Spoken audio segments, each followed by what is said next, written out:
ಅವ್ರವರು ಕಗಳನಾ? ಯಾವ ಬಂದ್ರಿ ಜಾತ್ರೆಗೆ? ಎಷ್ಟು ಜೋಡಿ ಬಂದಿದ್ರಿ ನೀವು? 12 ಜೋಡಿ ಬಂದಿದ್ರಾ? ಇವು ನಿಮ್ಮ ಕರುಗಳು ಇವು ಯಾವಾಗ ತೊಗೊಂಡ್ರಿ?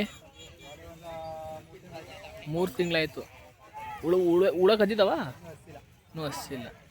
ವ್ಯಾಪಾರ ಏನು ಎಷ್ಟು ಹೇಳ್ತಿದ್ರಿ? 85. ಜಮೀನು ಎಷ್ಟು ಎಕರವೆ? ಜಮೀನು ಎಷ್ಟು ಎಕರವೆ? ಮಾಡ್ತೀರಾ ಇದರಲ್ಲಿ? ಏನು ಉಳ್ಕೊಂಡ್ರೆ ಮಾಡ್ತೀರಾ? ಮಾಡ್ಬೋದಾ? ತಮ್ಮ ಹೆಸ್ರು ಹಾಂ? ಪ್ರವೀಣ್. ನಿಮ್ಮ ಫೋನ್ ನಂಬರ್ ಹೇಳೋಣ.